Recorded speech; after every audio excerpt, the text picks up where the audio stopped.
Okay, in this video, we are going to cover how to find content within EdPuzzle that you could take, like stuff that's already up there, how to create your own and put it up there. I'm just going to give you a couple of ways how to do that, the way I do it, and a new way that I found actually in making this training that I would highly recommend after playing around with it a little bit. We'll touch a little bit on EdPuzzle originals, so you'll see that stuff in there.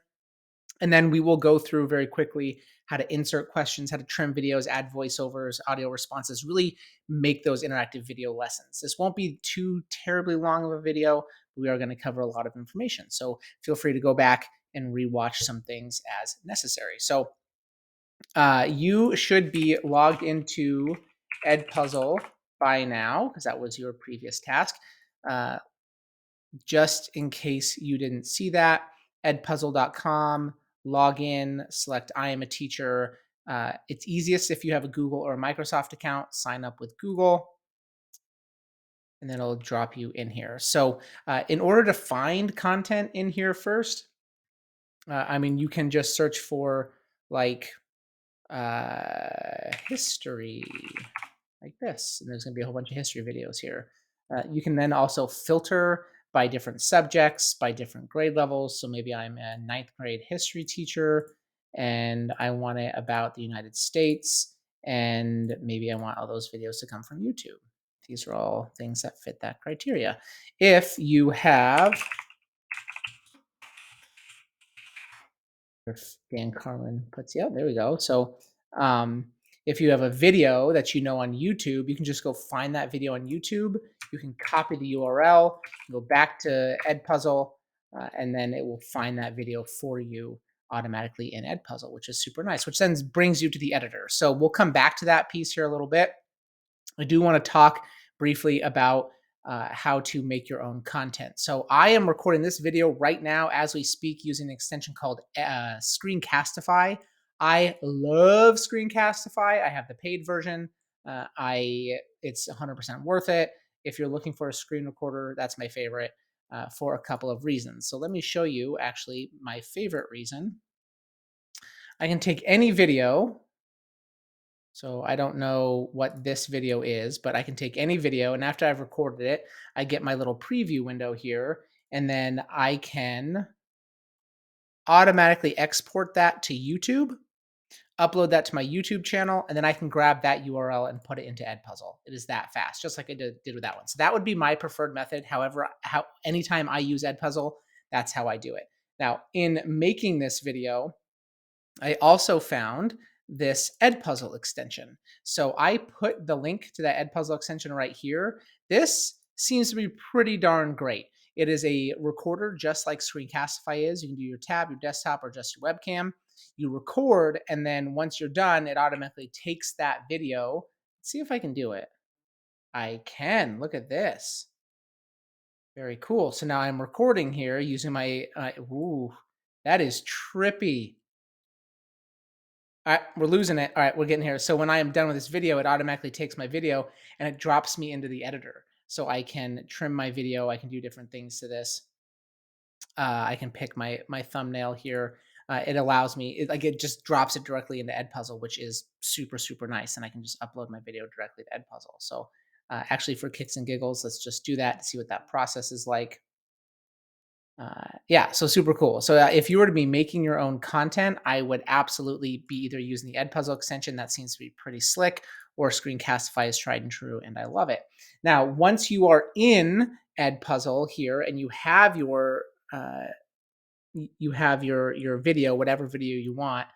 So let's say this is the one I just made. You've got a couple of different options here. So notice I'm on this cut section here. If I don't want my students to watch the beginning of that video that I found, I want them to start just a couple of seconds in, 6 seconds in here, 5 seconds in, 3 seconds in. Then I want them to end early. I can just do that. I can also click anywhere in the video and add a cut in there. So then it splits it so I can take out like the middle section of a video. I didn't like that.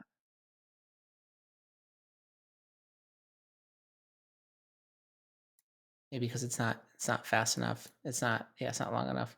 We go here. It's going to add that cut in there so then I can take out sections of that video, which is super nice.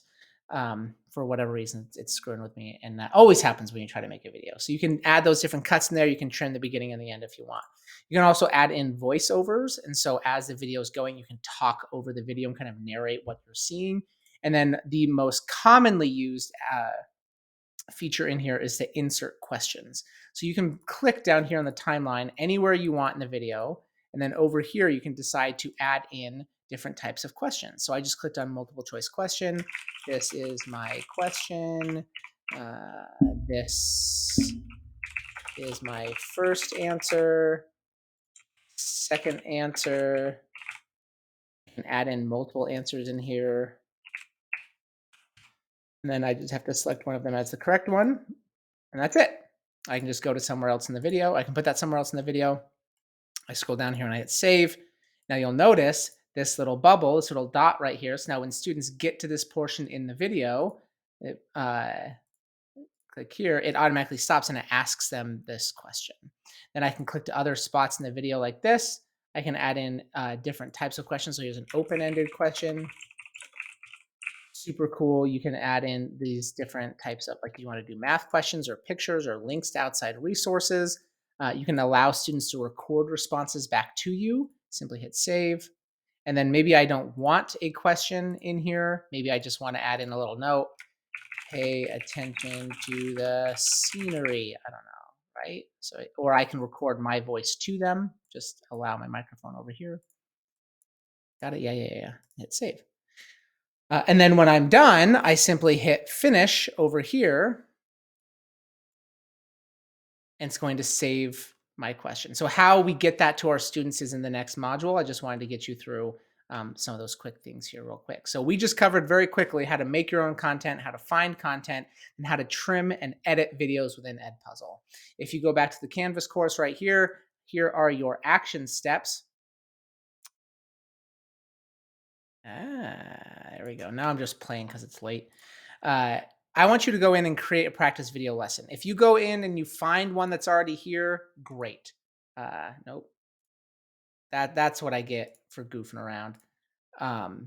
If you go in here and you find one that's already here and you want to play with it, that's great. All you have to do is click on this, hit copy. It's going to be copied to your content. Now it's right here. I want to edit it. And now you can mess around with the stuff in here. So you can play around with those different features in here if you want to find what's already on EdPuzzle, or you can go make your own. I want you to practice inserting some questions, trimming the video, and adding a voiceover, just so you can get used to how that feels and what that looks like. And then down here below, respond to this discussion prompt, answering those 2 questions. So go rewatch the video if you want. Reach out to me if you would like help or clarification. But just play around in EdPuzzle and then answer these questions.